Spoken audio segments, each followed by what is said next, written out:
All right, so get this. Today we're diving into digital strategy, right? But, and here's the kicker, we're spicing things up with a little ancient Greek mythology. Interesting. Yeah, you heard that right. We're talking about the Athena effect. Athena Effect. Okay, I'm intrigued, but you got to fill me in. What's that all about? So it all starts with this marketing guru, Alex Hauk, right? He wrote this blog post about using inspiration from Greek goddesses to, get this, shape his whole digital strategy. Wow. Yeah, and the Athena effect, that's like his, I don't know, his secret weapon, his unique approach. And it's all inspired by, you guessed it, Athena herself. Okay, hold on. Ancient mythology and modern-day marketing. I gotta admit, it's not the combo I was expecting. How does that even work? I know, right? Yeah. It sounds kind of out there, but it's actually pretty brilliant when you think about it. The cool thing is, Hauk looks past that whole typical warrior image of Athena and focuses on her less obvious side. Like what? Like her strategic mind, you know, and how she always went for those peaceful solutions instead of just like charging into battle. Interesting. Yeah, it's less about brute force and more about like, outsmarting your opponent before they even know it's a game. So we're talking strategy, long game, that kind of thing. Exactly. And one thing Hauk really emphasizes is her patience. He says she's all about those carefully planned strategies and sustainable solutions, not just those flashy quick wins. It's like playing the long game for a bigger impact. Which, let's be real, it's kind of rare in today's world. Everyone's so obsessed with instant results and like the next big thing, you know? That's so true. And it's a core part of the Athena effect. Yeah. But how does Hauk actually put that into action in like a real digital strategy? Because honestly, today's marketing world often feels like the opposite of Athena's whole vibe, right? Yeah. It's all about being loud and flashy to grab attention. Right. So how do you reconcile those two things? Well, that's where it gets really interesting. Hauk breaks down this Athena effect into like these practical online tactics. And while they might seem kind of subtle at first glance, they pack a punch when used right. Okay, you've got my attention. Break it down for me. How do we use this Athenian playbook? Step one. First things first, objective analysis. Okay. Imagine Athena, right? Surveying a battlefield. She sees it for what it is, no emotions involved. Hauk says you got to do the same thing with your digital landscape. So it's all about really understanding the playing field, right? Exactly. Figure out what your competitors are doing, what your own strengths and weaknesses are, the whole 9 yards. So before you even think about making a move, you got to take a step back. Assess the situation. No emotional baggage, just a clear picture of what you're dealing with. Exactly. And honestly, that's harder than it sounds, especially in the digital world. It's easy to get caught up in the hype and lose sight of, like, the bigger picture. Right. And that's where the Athena effect comes in. It's like a reminder to slow down, think things through, and base your decisions on knowledge, not just your gut feeling. Which brings us to Hauk's next point. Strategic decision-making. Exactly. So no more jumping on every new trend that pops up. Nope. It's all about those calculated decisions based on, solid analysis, not just, knee-jerk reactions. Remember, Athena was always thinking 10 steps ahead, and that's what sets this approach apart. So it's not about chasing those shiny objects, those quick wins. It's about building something that lasts. Right. You got it. Building something sustainable for the long haul. Okay, I'm starting to see the method here. But let's be real for a sec. This takes, well, patience, which isn't exactly the digital world's forte. You're telling me. So how do we make it work? That's why Hauk stresses long-term sustainability over those quick wins. He's convinced that real success online, just like in Athena's world, comes from playing the long game. So instead of building like a tent that might blow over, you're building a fortress. Exactly. It's about building a strong foundation that can handle anything. Got it. And this leads to another cool thing about the Athena effect, how it approaches resources and tools. Hauk makes this super interesting comparison between Google Ads and Athena's legendary resourcefulness. Interesting comparison. I know, right? Google Ads and .Athena. Yeah. It's an interesting link, even for us. Go on, what's the connection? Well, it's like this. He's not saying, Google Ads are bad, not effective, or anything like that. Okay, so what's the point then?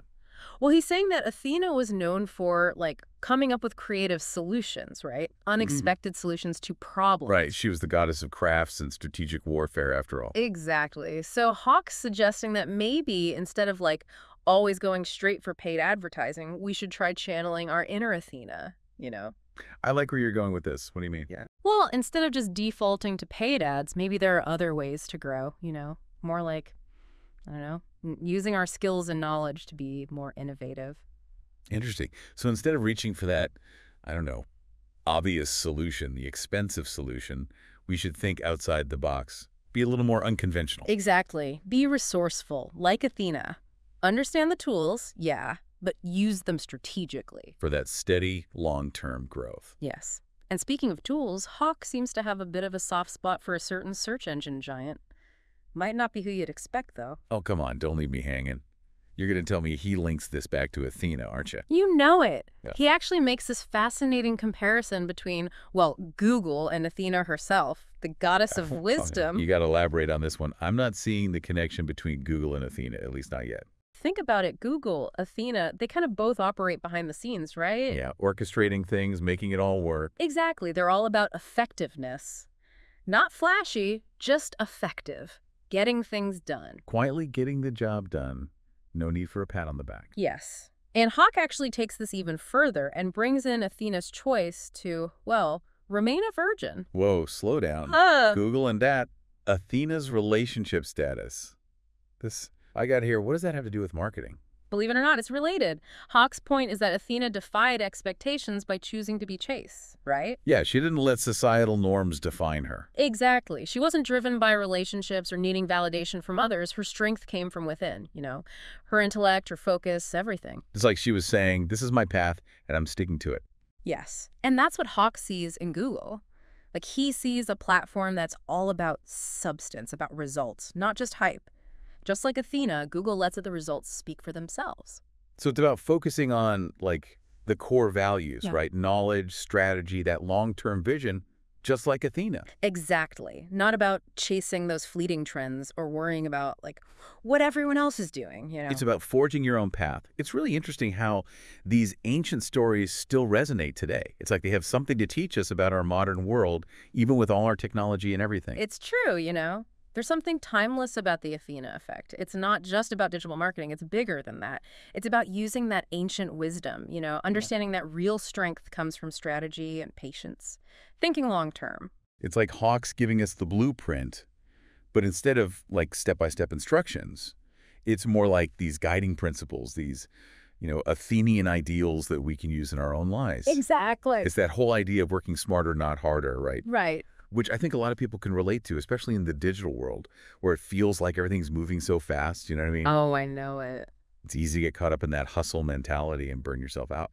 But the Athena effect, it's like this reminder that sometimes the best way is actually the less obvious one, the one that takes a bit more, I don't know, a bit more patience, a bit more strategy, Yeah. but in the end, it leads to something way more substantial, something that lasts.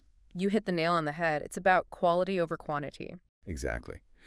Now, I'm curious, from your perspective, let's say someone's listening right now and they're thinking, okay, I get it, this Athena effect is cool and all, but how do I actually use it in my life? Yeah. Like, where do you even start?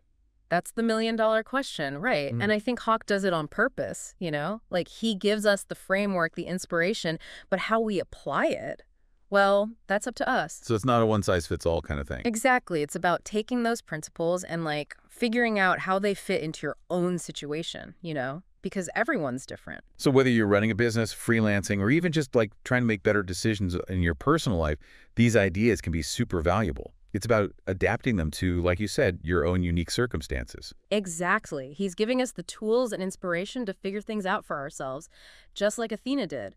No easy answers, just like a new way of thinking, of approaching challenges. And that's what makes this whole Athena effect so powerful, right? It's Yeah. about changing your mindset, choosing strategy over force, patience over instant gratification, and focusing on the long game, the lasting impact. It's about recognizing that sometimes the most meaningful victories are the ones that happen quietly, behind the scenes. Well said. You've really captured the essence of it. It's about thinking like a goddess, right? Or at least thinking like someone who isn't afraid to embrace those qualities we don't always celebrate in today's world. Patience, strategy, long-term thinking. So as we wrap up today's deep dive, here's something to think about.